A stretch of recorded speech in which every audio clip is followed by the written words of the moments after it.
வணக்கம் நேர்களே, நான் உங்கள் அன்பிற்கு இனிய இன்ஜினியரோ ஃபிலிமாய்ஸ் யூடியூப் சேனல் உங்களை சந்திப்பதில் மிகப்பெரிய மகிழ்ச்சி. இந்த நிகழ்ச்சியில் ஆளவந்தன் படத்தை ரீலீஸ் பண்ணியிருக்காங்க. அதை பற்றி முக்கியமான சுவாரஸ்யமான தகவல்கள் இது வரைக்கும் ஒரு சில பேருக்கு தெரியறதுக்கு வாய்ப்பில்லை. அந்த மாதிரி சுவாரஸ்யமான தகவல்கள் நம்ம இந்த நிகழ்ச்சியில் நம்ம பார்க்க போகிறோம்.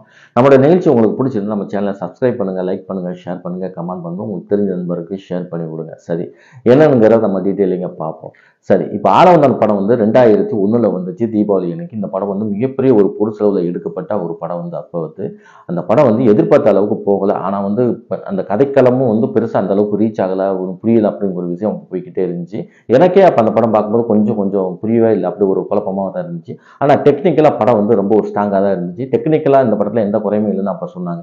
சரி, இப்போ ரீரிலீஸ் பண்ணியிருக்கும்போது இந்த படத்தில் என்னதான் முக்கியமான விஷயங்கள் பண்ணியிருக்காங்க, என்னதான் நம்மளுக்கு புரிஞ்சிருக்கு, என்னென்ன விஷயங்களை சொல்ல வர்றாங்கிற விஷயத்தை நம்ம டீட்டெயிலிங்க பார்ப்போம்.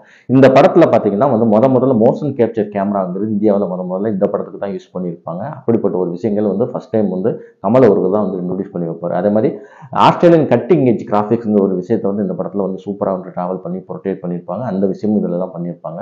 அதுக்கப்புறம் பார்த்தீங்கன்னா ஆப்பிரிக்க நடன கலைஞர்களை கூப்பிட்டு ஒரு பாட்டுக்கு ஆட வச்சிருப்பாங்க, ஆப்பிரிக்கா காட்டுப்புலிங்கிற விஷயத்த. இது நீங்கள் பார்த்தீங்கன்னா புரியும். அதே மாதிரி பார்த்தீங்கன்னா அந்த மிலிட்ரியில் உள்ள கமல் அவர்கள் பார்த்தீங்கன்னா இதுக்காக ஒரு ஸ்பெஷல் ட்ரைனிங் கோர்ஸ்லாம் முடிச்சு ஒரு சர்டிஃபிகேட்டு அவார்டெல்லாம் வாங்குற மாதிரி இருக்கும். அது அந்த படத்துலேயே ஃபர்ஸ்ட்டில் இருக்கும். ஆனால் இந்த இப்போ ரீலீஸில் அந்த படம் அந்த இதில் சீன் கிடையாது. அப்படிப்பட்ட விஷயங்கள் அவர் பண்ணியிருக்காரு. அதுக்கப்புறம் பார்த்தீங்கன்னா இந்த படத்தில் ஒரு ஃபைட் சீக்வன்ஸ் ஒன்று வரும். அதாவது மனிஷா கொய்ராலாக்கும் கமல் அவர்களுக்கும் இதில் எப்படின்னா அனிமேஷன் கிராஃபிக்ஸ் வச்சு பயன்படுத்திருப்பாங்க. ஏன்னா அது ரொம்ப பார்க்க அக்ரோஷமாக ரொம்ப ஒரு மாதிரியாக இருக்கும், அந்த இதை பார்க்க முடியாது. அதனால் இப்போ கிராஃபிக்ஸில் எடுப்போம்னு சொல்லிட்டு அதை பயன்படுத்தியிருப்பாங்க. இதை பயன்படுத்தி தான் குவென்டின் டரண்டினோ பார்த்தீங்கன்னா கில் பில் படத்தில் தன்னுடைய ஃபைட் சீக்வன்ஸை இதை பார்த்து தான் எடுத்தான்னு சொல்லி கூட சொல்லியிருப்பார். அப்படிப்பட்ட ஒரு விஷயங்களும் இதில் இருக்கும். அதுக்கப்புறம் பார்த்தீங்கன்னா இந்த படத்தில் எக்கச்சக்கமான விஷயங்கள் உங்களுக்கு டீகோடிக்காக காமிச்சிருப்பாங்க. அதை நீங்கள் எப்படி அப்சர்வ் பண்ணியிருப்பீங்கன்னா உங்களுக்கு படம் பார்த்தா தான் உங்களுக்கு புரியும். அந்த மாதிரி விஷயங்களை தான் இப்போ சொல்கிறேன். அதாவது பார்த்தீங்கன்னா கமல் அவர்கள் பார்த்தீங்கன்னா அவர் சிறு வயசுலேருந்து ஒரு பாம்பு படங்களை உடம்பு ஃபுல்லாக வரைஞ்சிருப்பாரு. அந்த மாதிரி ஒரு விஷயத்தை தான் அவர் போர்ட்ரேட் பண்ணிட்டு இருப்பாரு. ஆனால் கமல் அவர்கள் நீங்கள் நடக்கும்போது பார்த்தீங்கன்னா தெரியும், ஓடும்போது பார்த்தீங்கன்னா கூட தெரியும், அந்த கமல் எப்படி இருப்பார், இந்த கமல் அப்படி இருக்கும்போது டிஃபரன்சேஷன் தெரியும். அவர் நடக்கும்போதே பாம்பு எப்படி நெளிஞ்சிக்கிட்டு போகுமோ அந்த மாதிரி தான் நடந்து போவார். அப்படி ஒரு விஷயத்தையும் அவர் நந்து கமல் போர்ட்ரேட் பண்ணியிருப்பாரு.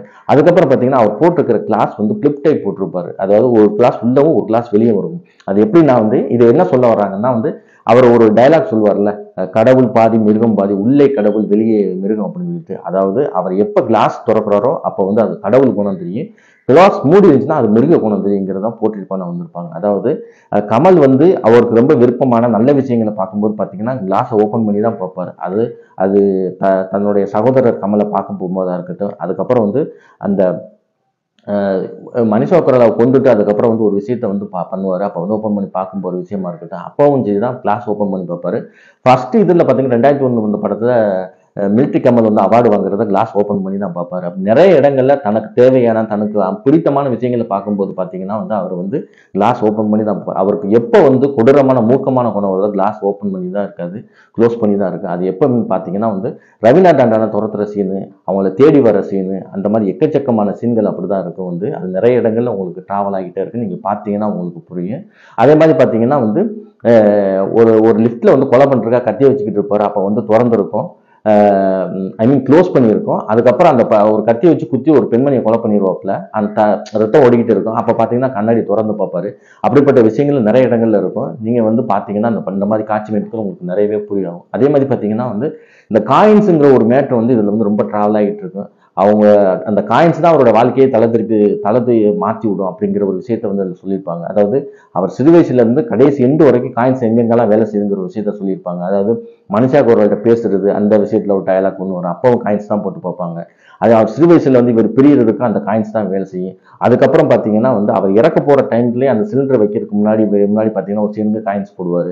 அப்புறம் ஒரு பவர் ஷட் டவுன் பண்ணுறதுக்கு காயின்ஸ் தான் போட்டு பார்ப்பாரு. அதே மாதிரி அவர் அவரும் ரியாஸ்கான தப்பிக்கிற இடத்துலையும் காயின்ஸ் தான் போட்டு பார்ப்பாரு. இந்த மாதிரி நிறைய இடங்கள்ல காயின்ஸுங்கிற வேலை செஞ்சுக்கிட்டே இருக்கும். அதே மாதிரி அவருக்கு இந்த பெல்ட்டுங்கிற ஒரு விஷயமும் ரொம்ப கோவம் வந்துகிட்டே இருக்கும். பார்த்தீங்கன்னா சிறு வயசுல அவங்க சுற்றி அடிக்கிற விஷயத்தினால கோவமாகி அந்த பெல்ட்டை இதாகிட்டு இருப்பாரு. அது மனுஷா கொய்ராலா பண்ணும்போது இன்னும் அவருக்கு ரொம்ப மூக்கத்தனமான கோவம். இந்த மாதிரி நிறைய இடங்கள்ல அந்த மாதிரி சீன்கள் எக்கச்சக்கமாக வரும். அதே மாதிரி பார்த்தீங்கன்னா ரவீனா டாண்டான ஒரு சீன்ல இவர் அடிக்கிற மாதிரி பெல்ட்டை வச்சு அடிக்கிற மாதிரி சீன் வரும். இந்த மாதிரி எக்கச்சக்கமான விஷயங்கள் இதில் இருக்கும். அதே மாதிரி நார்மல் மிரர் கிளாஸும் அவர் வாழ்க்கையில் அங்கங்கே பிரதிபலிச்சுக்கிட்டே இருக்கும். அது எங்கெங்க வரும்னு பார்த்தீங்கன்னா அந்த கிளைமாக்ஸ் ஃபைட் சீனு, அதுக்கப்புறம் பார்த்தீங்கன்னா ஒரு வீட்டுகள் நடக்கிற சண்டையில போய் ஒரு கண்ணாடியை முட்டிட்டு பார்க்கறது, அவரோட பிளாஷ்பேக்ஸ் இந்த மாதிரி சீன்கள்லாம் எக்கச்சக்கமான சீக்வல்ஸ் வந்து கிளாஸுங்கிறது வேலை செய்யும். இந்த மாதிரி நிறைய விஷயங்கள் இந்த படத்துல வந்து டீகோடிங் காமிச்சிருப்பாங்க. நீங்க பார்த்தீங்கன்னா உங்களுக்கு புரியும்.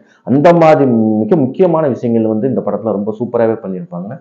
அதே மாதிரி வந்து டபுள் பாடிங்கிற ஒரு விஷயத்த இது வந்து போஸ்ட் பண்ணியிருப்பாங்க. எப்படின்னா வந்து கமல் மாதிரி ஃபிட்னஸ் உள்ள ஒரு ஆளை வந்து கமலுக்கு ஈக்குவலா இன்னொரு கேரக்டர் வந்து கமல் செய்ய முடியாத விஷயத்த வந்து இன்னொரு ஆள் வந்து செய்யக்கூடிய விஷயத்தையும் இந்த படத்துல பண்ணியிருப்பாங்க. இது ஒரு முக்கியமான நடிகர் கூட பண்ணியிருப்பாரு அப்படிங்கிற விஷயத்தையும் நம்ம இந்த படத்தை பார்த்தா புரிஞ்சுக்கலாம். இந்த மாதிரி நிறைய தகவல்கள் இந்த படத்துல எக்கச்சக்கமா இருக்கு. இது ரொம்ப ஒரு சுவாரஸ்யமான தகவலுங்கிறதுக்காக நம்ம இதை நம்ம மேற்கோளுக்காக நம்ம இந்த விஷயத்தை நம்ம சொல்லுவோம். நம்மளோட நிகழ்ச்சி உங்களுக்கு பிடிச்சிருக்கும்னு நினைக்கிறேன். இந்த நிகழ்ச்சி மீண்டும் ஒரு நிகழ்ச்சியில் சந்திப்போம் நேர்களே.